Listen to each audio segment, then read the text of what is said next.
A church full of grace. The News Church.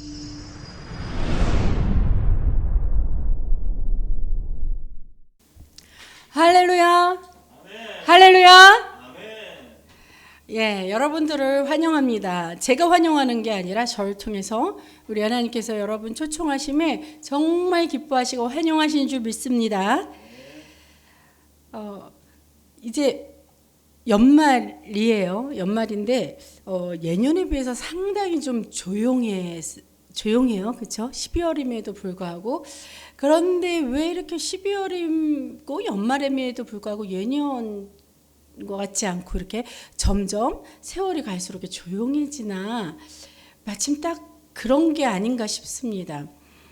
예전에는요, 정말로 예수 믿으세요 그리고 교회 와서 뭐 축제가 있고 행사가 있고 전도 축제 있고 막 이러면 사람들이 정말 무수히 많이 모여들었습니다.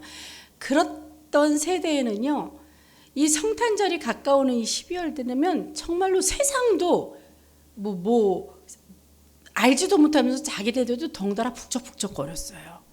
근데 세상도 조용하고, 더구나 교회는, 세상이 조용하고 교회는 더 조용해요. 왜 그러냐면 이 교회가 예수님의 탄생을 기뻐하지 않나? 예전보다? 그런 생각이 들기도 해요. 그래서 이렇게 교회가 조용하니 세상도 조용하지 않나, 이런 생각이 듭니다. 자, 그러나 우리 더뉴스 교회 저와 여러분들은 예수님의 탄생을 미리 이렇게 기뻐하고 우리 즐거워하는 거예요. 할렐루야. 예, 그래서 오늘은 예수님의 탄생에 관한 그런 말씀을 본문으로 여러분과 저와 은혜를 나누길 원합니다. 하나님께서 아기 예수를 이 땅에 태어나게 하셨던 그 목적이 분명히 있습니다. 무엇일까요? 예수님이 이 땅에 태어나게 하셨던 그 목적은 맞습니다. 사람들을 자기들의 죄에서 구원하시겠다는 것이에요. 그래서 하나님께서 사람으로 오시겠다는 것이죠. 그게 바로 예수님이죠. 그런데 하나님께서 사람으로 오시기 위해서는 처녀의 몸을 빌어서 성령으로 잉태하는 그 과정을 거쳐야 한다는 것입니다. 이 참으로 위대한 일이 아닐 수 없어요. 이러한 목적대로 예수님의 탄생을 위해 처녀의 몸으로 쓰임 받은 사람이 누구? 바로 마리아라는 사실을 우리는 누구나 다 잘 알고 있습니다. 자, 그래서 마리아의 몸을 빌려서 오신 그 예수님으로 인해서, 그렇더라도 예수님이 정말로 주역이 돼야 되고 예수님이 우리 삶의 주인공이 돼야 되는데, 이게 거꾸로 돼서 오늘날 마리아가 성인이 되다 못해 어떻게 예수님보다 더 우월하게 여길 정도로 이렇게 여기는 잘못된 종교가 있죠. 뭐 말 안 해도 잘 아실 거예요. 그러나 이 마리아뿐 아니라 예수님 탄생에 이렇게 철저하게 쓰임받은 사람이 또 한 사람이 있다는 것입니다. 바로 오늘 여러분과 은혜를 나눌 그 성경의 인물, 바로 요셉이 되는 거예요. 요셉.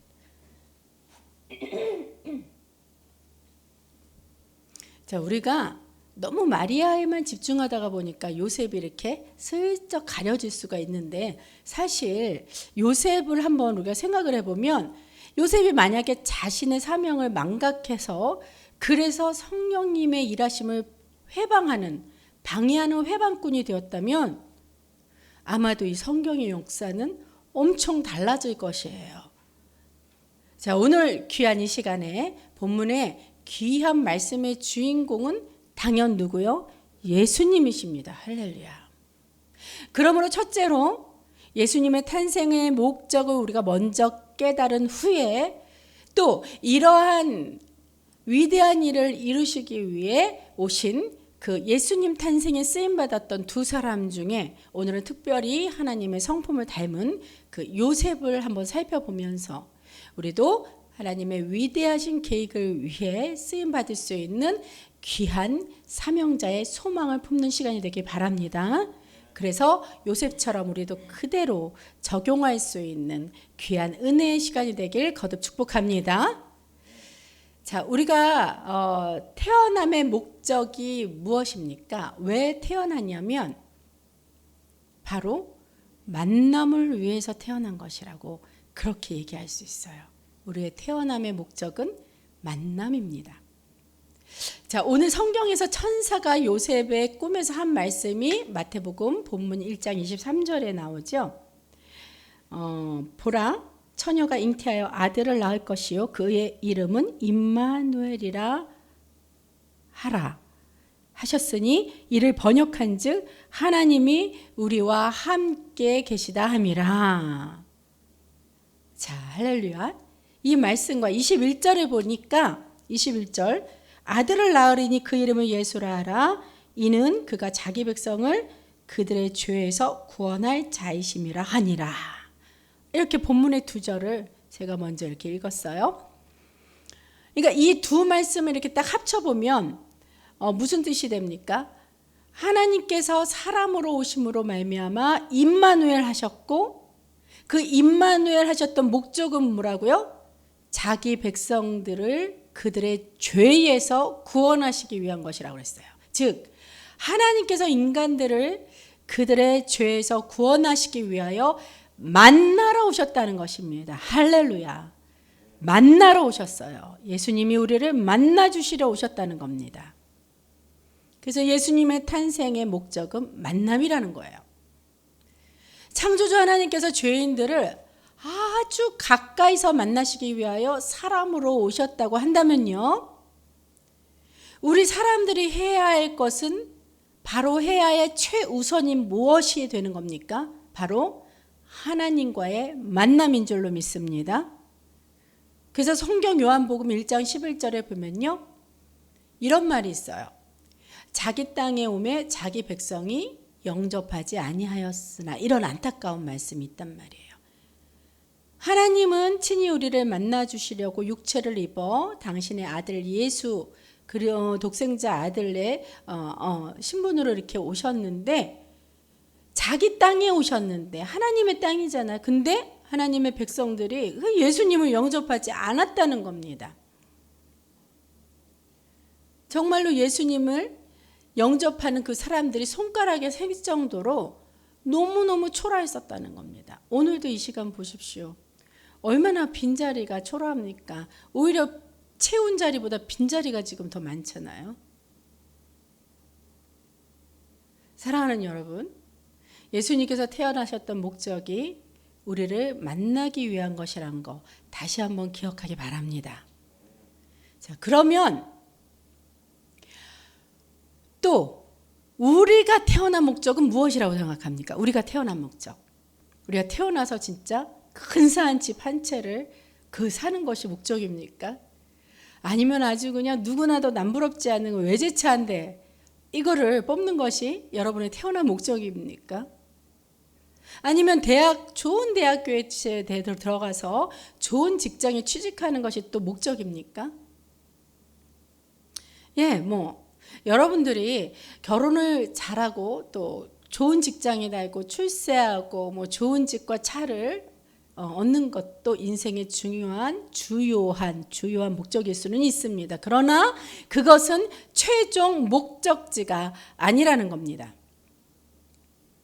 자, 만약 여러분이 최종 목적지로 지금 인생 가운데 살아가는데 내가 그 최종 목적지를 올바르게 내가 기입하지 못했다고 한다면 여러분은 어느 순간부터 방황과 공허라는 그런 아주 쓰디쓴 경험을 만나게 될지도 모르는 것입니다.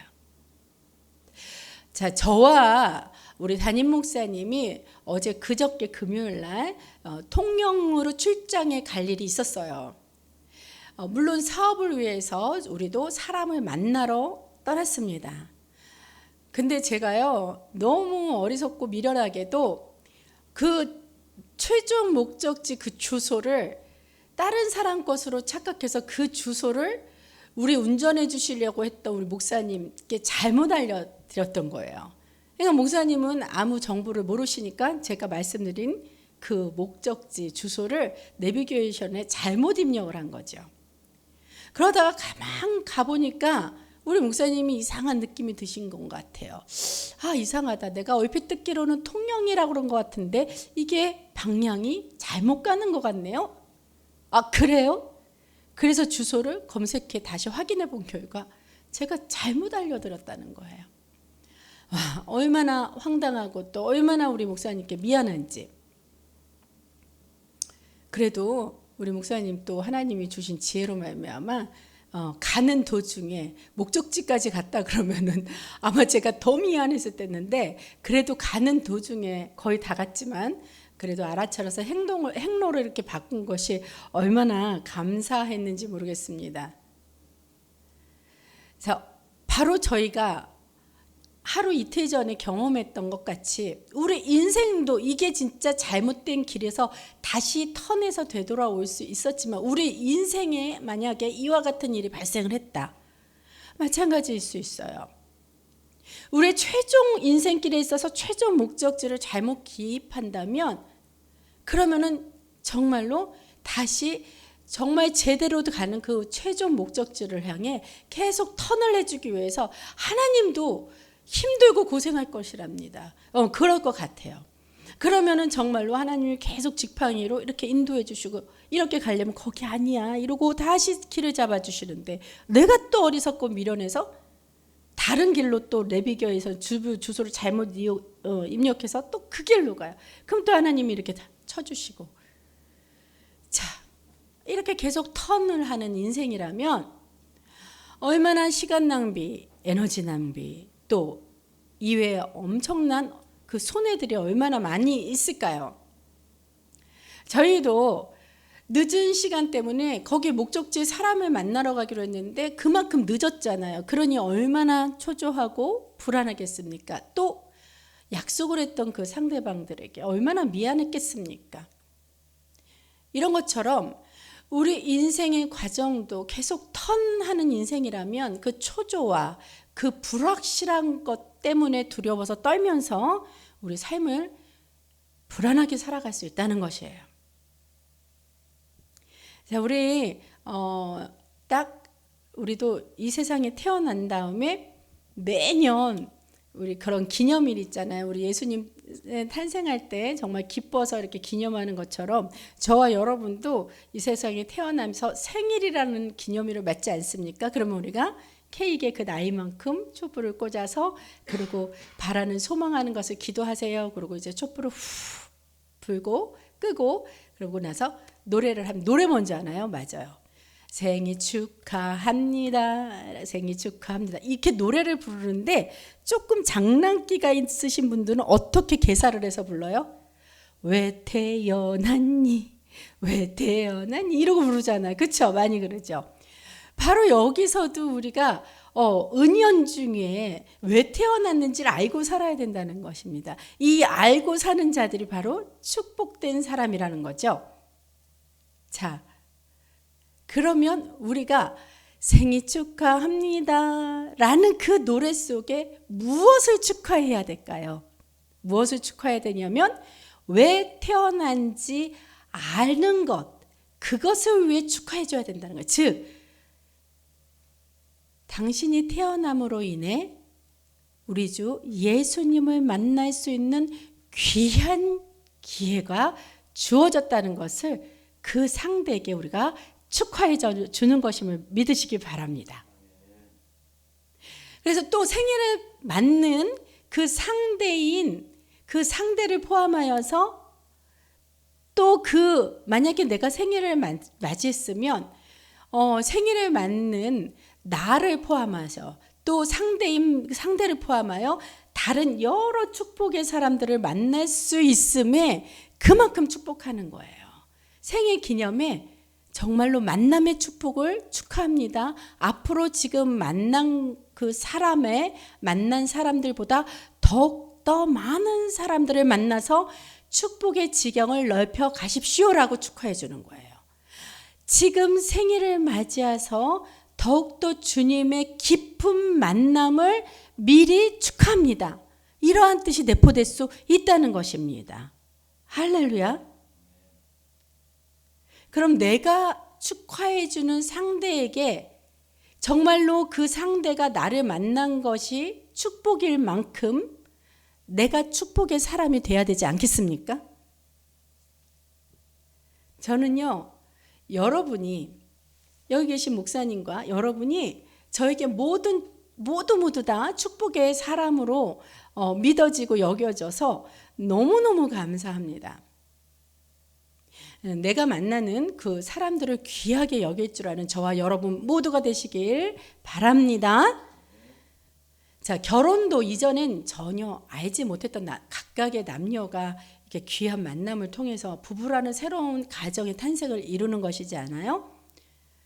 사랑하는 여러분, 하나님께서 사람으로 태어나셨다는 것 자체가 저와 여러분 개인을 향한 아주 강력한 프로포즈라는 사실을 알아야 합니다. 그래서 우리는 신부로 비유하고 예수님을 신랑으로 비유하지 않겠어요? 그리고 여기 계신 저와 여러분뿐만 아니라 그 무엇보다도 우선적으로 창조주 하나님을 만나야만 하는 그 프로포즈라는 사실을 저와 여러분뿐만 아니라 인류 모든 사람이 알도록 해야 하는 그 사명이 저와 여러분에 있다는 사실도 여러분 믿으시기 바랍니다. 왜? 하나님의 프로포즈를, 예수님의 프로포즈를 저와 여러분이 지금 먼저 받은 거잖아요. 그럼 다른 모든 인류의 사람들도 알도록 해줘야 되는 그러한 우리의 사명감이 있는 것입니다. 이것이 바로 전도요, 선교라는 것이죠. 이러한 이유로 우리가 태어난 목적도 예수님과 마찬가지로 서로 만나기 위한 것이 되어야 한다는 것이에요. 이 만남의 수단이 가족이 되었건 친구가 되었건 사업이 되었건 직장이나 학교든지 간에 예수님이 탄생하여 우리를 만나주신 그 목적대로 우리도 모든 사람들의 만남에서도 예수님을 먼저 초청하고 모셔서 주님의 뜻을 그분이 이루시도록 우리가 그 통로가 되어야 된다는 것입니다. 그래야 우리의 삶도 모든 만남도 은혜와 축복이 되는 것이에요. 할렐루야. 그럼 예수님을 만나기 위해 등장했던 이 인물 요셉에 대해서 한번 살펴보겠습니다. 자, 성경을 보니까 요셉은 어떠한 사람이라고 했어요? 첫 번째, 그는 겸손한 자입니다. 그는 신실한 믿음을 가진 자예요. 또한 그는 행동으로 행하는 자입니다. 자, 보세요. 마리아가 처녀임에도 불구하고 성령으로 아기를 잉태하게 되었잖아요. 근데 반면에 요셉의 입장을 한번 볼까요? 자기가 정혼한 여자가 자신과 성적인 그 어떤 관계도 없이 아기를 임신했다는 것은 정말로 기가 막히고 황당하고 놀랄 일입니다.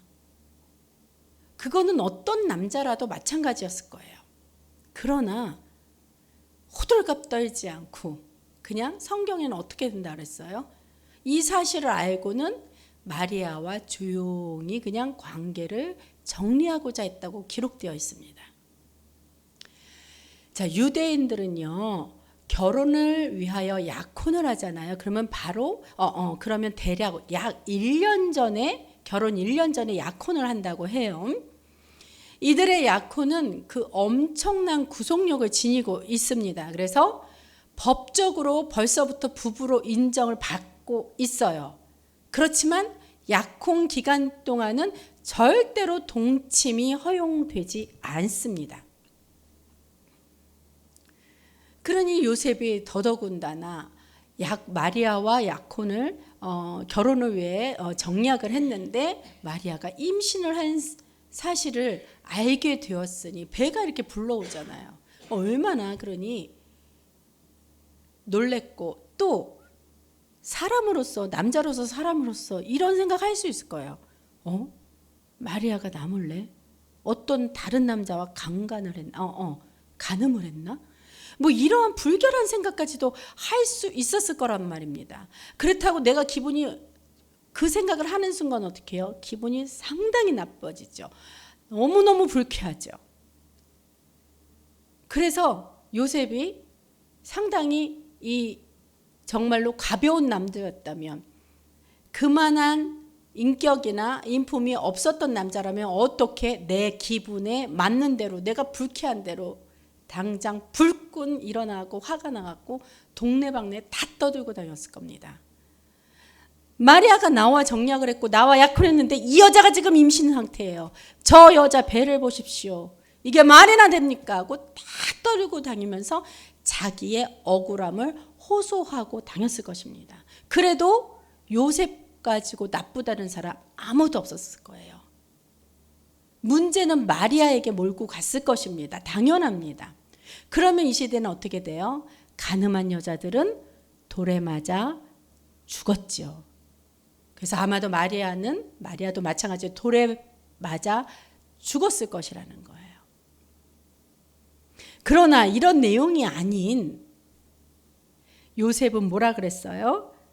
19절에 보면 그의 남편 요셉은 의로운 사람이라, 이렇게 기록되어 있어요.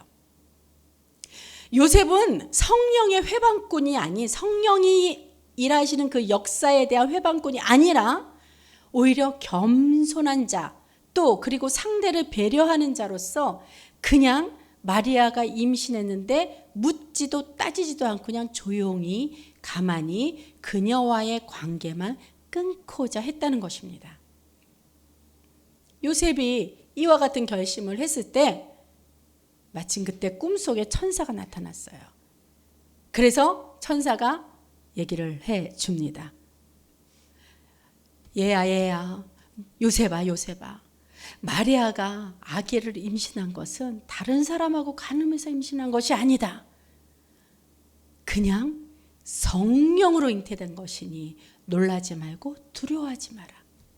그래서 마리아가 아들을 낳을 것인데 그 아이의 이름을 예수로 하여라 하고 꿈에 하나님께서 보내주신 사자 그 천사를 통하여 그러한 음성이 요셉의 귀에 들려졌다는 겁니다. 그리고 그 예수님께서 태어나셔서 앞으로 하나님의 백성들을 위해서 그들의 죄를 구원할 자이시라는 것도 요셉에게 먼저 알려주었어요. 보라, 처녀가 잉태하여 아들을 낳을 것이요 그의 이름은 임마누엘이라 하리라. 이 말씀이 있잖아요. 이 말씀이 요셉에게 처음 얘기한 게 아니라요, 이미 구약에서 예수님 탄생에 대한 것을 미리 예언한 사실을 꿈속에서 천사가 이 구약 이사야 7장 14절의 말씀을, 예언한 말씀을 꿈속에서 해줬다는 겁니다.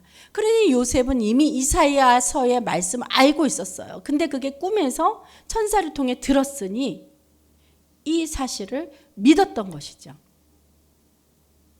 그래서 요셉은요, 이 상황을 보면 하나님의 말씀을 그대로 믿는 신실한 믿음의 소유자였다는 것 또한 알 수 있는 것입니다.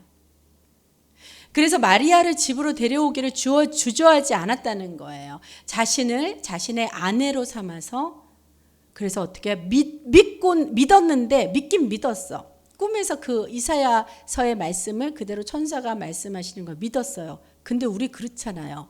마음속으로 믿었는데도 행동으로 옮기지 못하는 거 있잖아요. 용기가 없어서.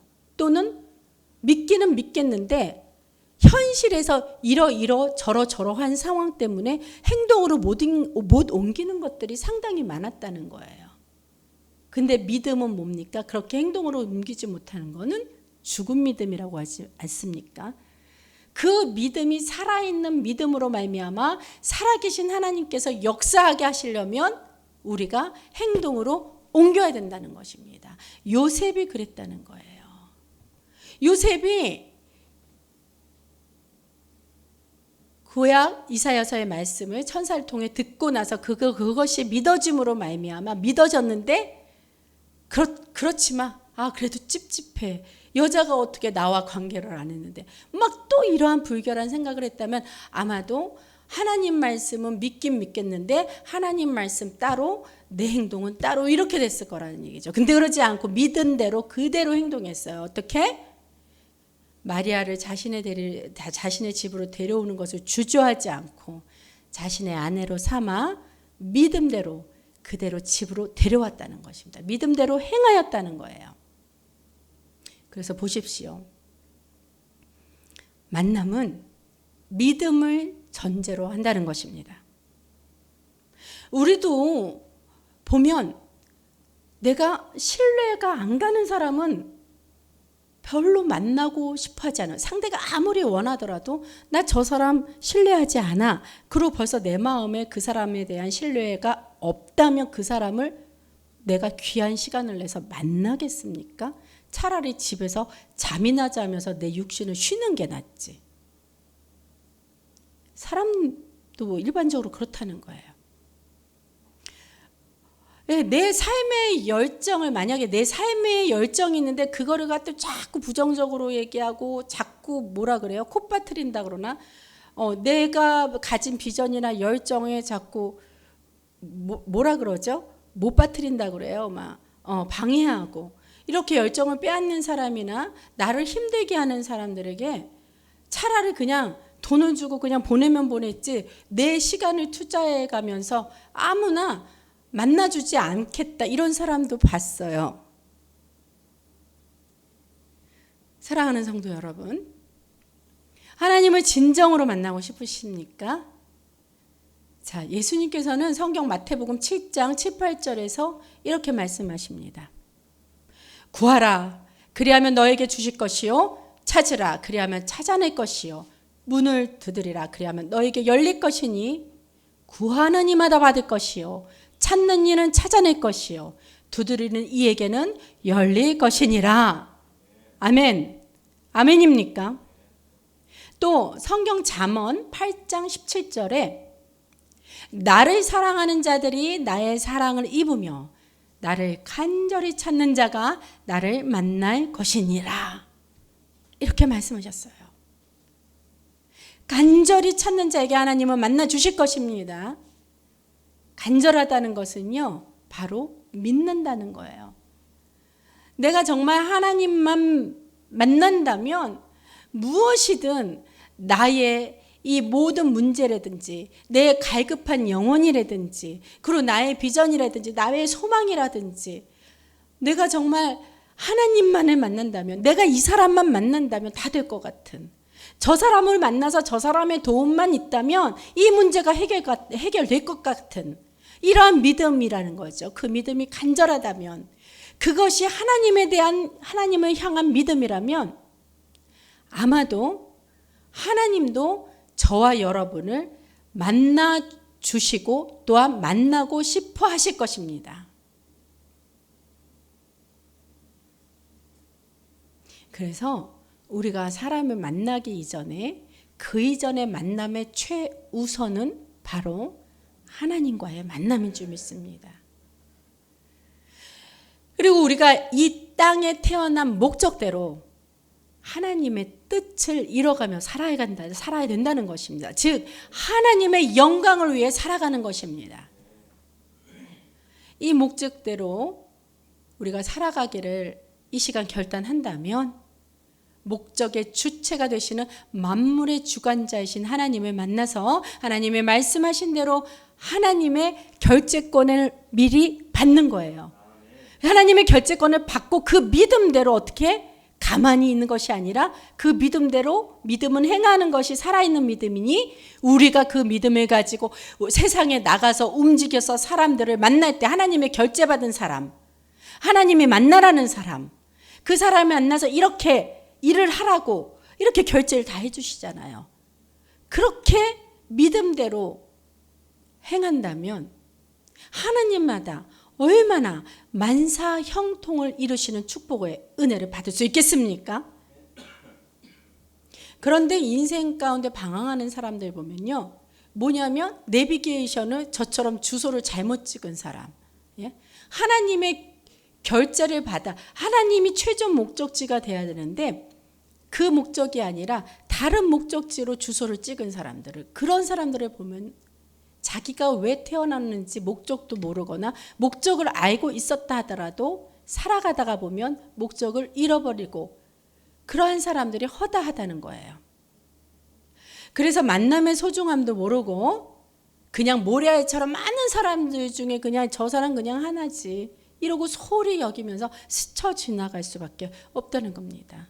예, 진짜 사람이 얼마나 많아요. 엄청 많죠.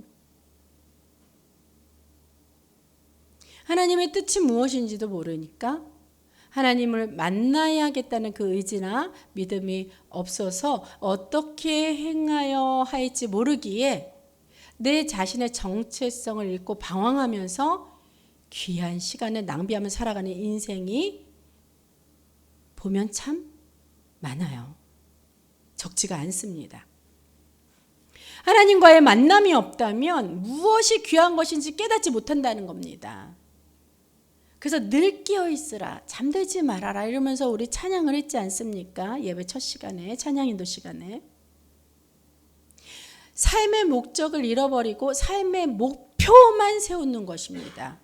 왜? 무엇 때문에? 내 지위야 내 명예를 위해 또는 부의 축적만을 위해, 즉 나만을 위해 살아간다면 그것이 방황과 또한 허황된 시간을 그냥 쓸데없이 보내게 된다는 것이에요.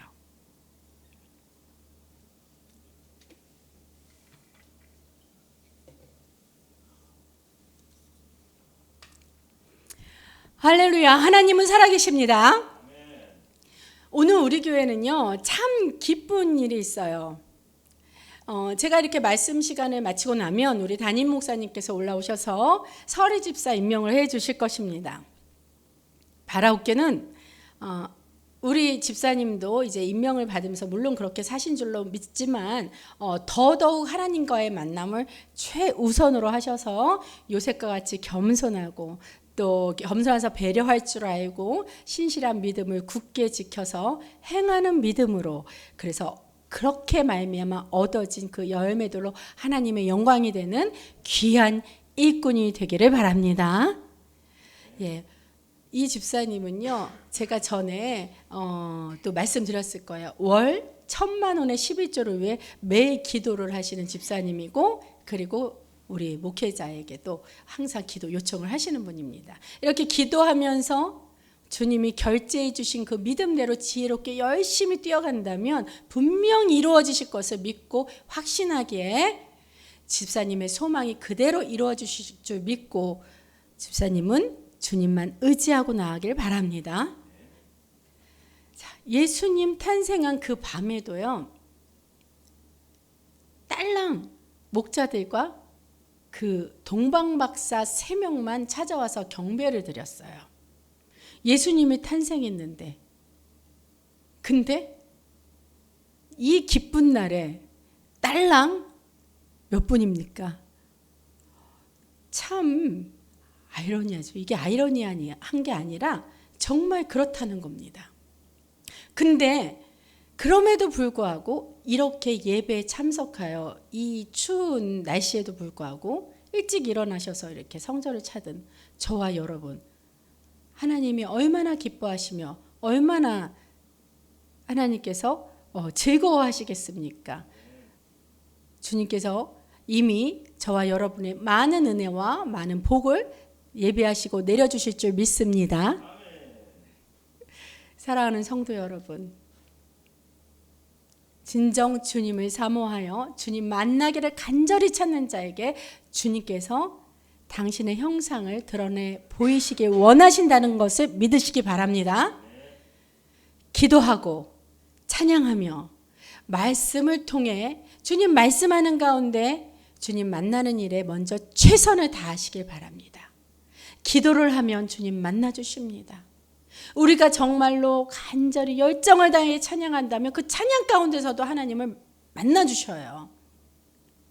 그리고 말씀을 읽다 보면 이것이 책에 있는 활자체가 아니라 정말로 저는 눈으로 이 말씀, 이 성경을 보는데 하나님의 음성이 귀에서 들려지면서 내 마음의 변화와 내 영혼의 변화와 정말로 가만히 앉아서는 이 말씀을 대할 수 없을 만큼 떼굴떼굴 굴면서 울기도 하고 울다 감당이 안 되니 콧물이 줄줄줄줄 흘리기도 하며 이 몸을 어찌할 수 없어서 정말 이 몸이 나도 모르게 진짜 땅바닥을 떼굴떼굴 구르는 이러한 성령의 역사하심, 그러한 것까지도 체험하시는 여러분들에게 축복합니다. 저와 여러분 모두는요, 저도 목사임에도 불구하고 여러분과 다 똑같아요. 마찬가지로 하나님 앞에서는 의롭지를 못합니다. 우리가 하나님 앞에서는 그 누구도 의로운 자가 아무도 없다는 거예요. 그런데 요셉은 이렇게 성경 말씀에 의로운 사람이라고 하나님께 인정을 받았습니다. 왜 인정을 받았습니까? 우리도 지금 저와 여러분도 하나님 앞에 의로운 자라고 인정을 받은 줄 믿습니다. 왜냐? 우리는 예수 보혈의 그리스도 보혈의 피로 말미암아 의롭다함을 칭함을 받아서 구속함의 약속을 받은 하나님의 백성, 하나님의 자녀이기에 우리도 이제는 의롭다함으로 하나님께 인정받은 줄로 믿습니다. 그렇다면 우리가 이 성경에서 배운 것처럼 요셉을 통해 볼 때 요셉처럼 겸손하게 하나님을 믿고 의지해야 하는 것입니다. 믿고 의지하면서 그 믿음 그대로 행하여 나가는 그 믿음으로 갈 때 더욱더 의로운 자, 요셉처럼 의로운 자라 칭함을 받는 그러한 은혜의 역사함을 입을 것입니다. 그래서 승리하며 성공하는 삶으로 변화될 줄로 믿습니다. 그렇게 살아가는 저와 여러분이 다 되길 그리스도 예수님 이름으로 축원합니다. 기도하겠습니다.